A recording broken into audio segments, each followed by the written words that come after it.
Pride and Prejudice by Jane Austen, Volume 1, Chapter 8.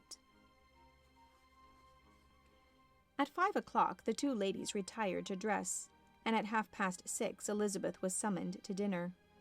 To the civil inquiries which then poured in, and amongst which she had the pleasure of distinguishing the much superior solicitude of Mr. Bingley's, she could not make a very favourable answer. Jane was by no means better. The sisters, on hearing this, repeated 3 or 4 times how much they were grieved, how shocking it was to have a bad cold, and how excessively they disliked being ill themselves, and then thought no more of the matter. And their indifference towards Jane, when not immediately before them, restored Elizabeth to the enjoyment of all her original dislike. Their brother, indeed, was the only one of the party whom she could regard with any complacency. His anxiety for Jane was evident, and his attentions to herself most pleasing, and they prevented her feeling herself so much an intruder as she believed she was considered by the others. She had very little notice from any but him.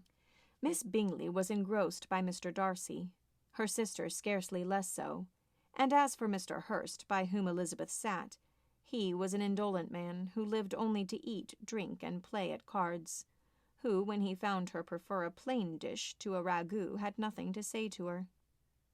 When dinner was over, she returned directly to Jane, and Miss Bingley began abusing her as soon as she was out of the room. Her manners were pronounced to be very bad indeed, a mixture of pride and impertinence. She had no conversation, no style, no taste, no beauty. Mrs. Hurst thought the same, and added, "She has nothing, in short, to recommend her, but being an excellent walker. I shall never forget her appearance this morning. She really looked almost wild." "She did indeed, Louisa. I could hardly keep my countenance. Very nonsensical to come at all. Why must she be scampering about the country because her sister had a cold? Her hair so untidy, so blowsy." "Yes, and her petticoat. I hope you saw her petticoat. 6 inches deep in mud, I am absolutely certain, and the gown which had been let down to hide it, not doing its office." "Your picture may be very exact, Louisa," said Bingley, "but this was all lost upon me. I thought Miss Elizabeth Bennet looked remarkably well when she came into the room this morning. Her dirty petticoat quite escaped my notice." "You observed it, Mr. Darcy, I am sure," said Miss Bingley, "and I am inclined to think that you would not wish to see your sister make such an exhibition." "Certainly not. To walk 3 miles, or 4 miles, or 5 miles, or whatever it is, above her ankles in dirt, and alone, quite alone. What could she mean by it? It seems to me to show an abominable sort of conceited independence, a most country-town indifference to decorum." "It shows an affection for her sister that is very pleasing," said Mr. Bingley. "I am afraid, Mr. Darcy," observed Miss Bingley in a half-whisper, "that this adventure has rather affected your admiration of her fine eyes." "Not at all," he replied. "They were brightened by the exercise." A short pause followed this speech, and Mrs. Hurst began again. "I have an excessive regard for Jane Bennet. She is really a very sweet girl, and I wish well with all my heart she were well settled. But with such a father and mother, and such low connections, I am afraid there is no chance of it. I think I have heard you say that their uncle is an attorney in Meryton." "Yes, and they have another who lives somewhere near Cheapside." "That is capital," added her sister, and they both laughed heartily. "If they had uncles enough to fill all Cheapside," cried Bingley, "it would not make them one jot less agreeable." "But it must very materially lessen their chance of marrying men of any consideration in the world," replied Darcy. To this speech Bingley made no answer, but his sisters gave it their hearty assent, and indulged their mirth for some time at the expense of their dear friend's vulgar relations.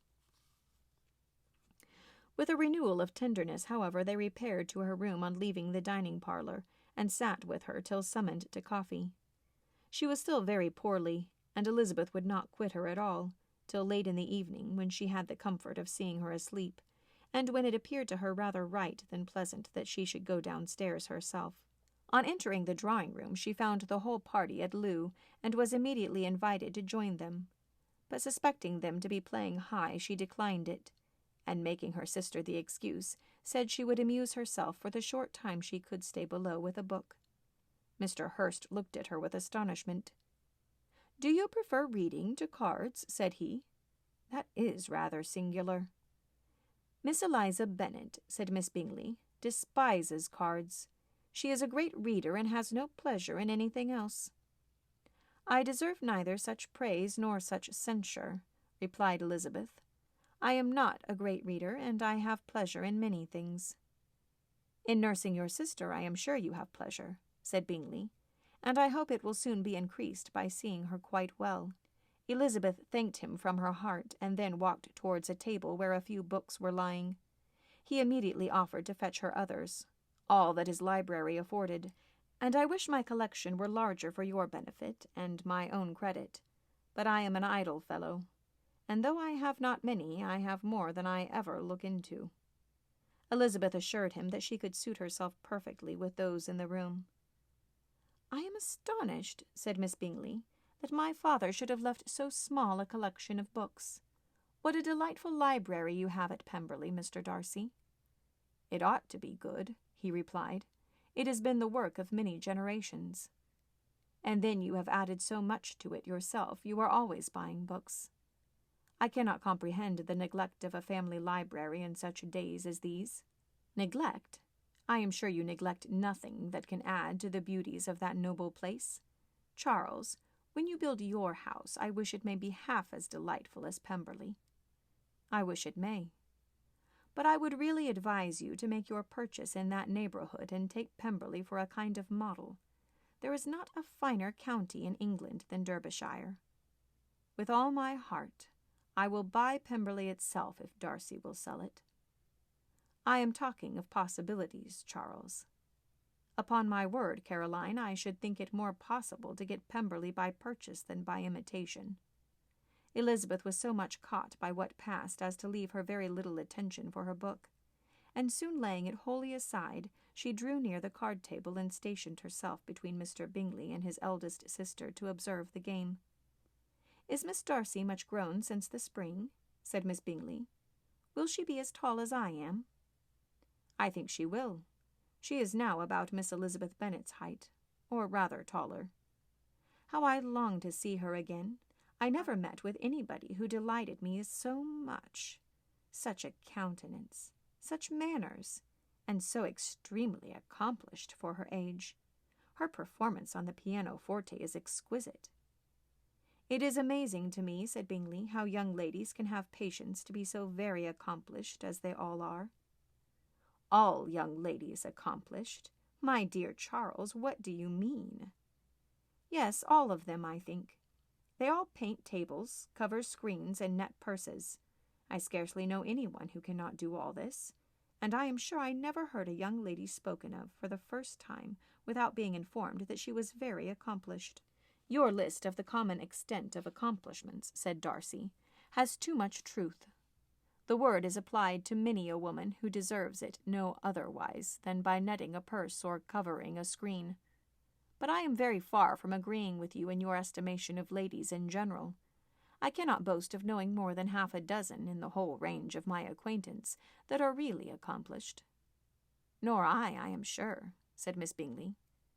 "Then," observed Elizabeth, "you must comprehend a great deal in your idea of an accomplished woman." "Yes, I do comprehend a great deal in it." "Oh, certainly," cried his faithful assistant. "No one can be really esteemed accomplished who does not greatly surpass what is usually met with.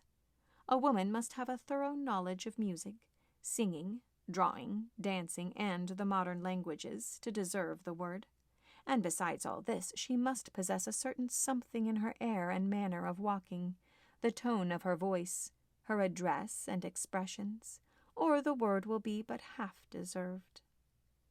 "All this she must possess," added Darcy, "and to all this she must yet add something more substantial in the improvement of her mind by extensive reading."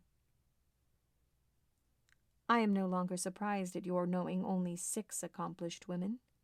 I rather wonder now at your knowing any. Are you so severe upon your own sex as to doubt the possibility of all this? I never saw such a woman. I never saw such capacity and taste and application and elegance as you describe, united. Mrs. Hurst and Miss Bingley both cried out against the injustice of her implied doubt, and were both protesting that they knew many women who answered this description, when Mr. Hurst called them to order with bitter complaints of their inattention to what was going forward. As all conversation was thereby at an end, Elizabeth soon afterwards left the room. "Eliza Bennet," said Miss Bingley, when the door was closed on her, "is one of those young ladies who seek to recommend themselves to the other sex by undervaluing their own, and with many men I dare say it succeeds. But in my opinion it is a paltry device, a very mean art." "Undoubtedly," replied Darcy, to whom this remark was chiefly addressed. "There is a meanness in all the arts which ladies sometimes condescend to employ for captivation. Whatever bears affinity to cunning is despicable." Miss Bingley was not so entirely satisfied with this reply as to continue the subject. Elizabeth joined them again only to say that her sister was worse and that she could not leave her. Bingley urged Mr. Jones's being sent for immediately, while his sisters, convinced that no country advice could be of any service, recommended an express to town for one of the most eminent physicians. This she would not hear of, but she was not so unwilling to comply with their brother's proposal, and it was settled that Mr. Jones should be sent for early in the morning if Miss Bennet were not decidedly better. Bingley was quite uncomfortable. His sisters declared that they were miserable. They solaced their wretchedness, however, by duets after supper, while he could find no better relief to his feelings than by giving his housekeeper directions that every possible attention might be paid to the sick lady and her sister.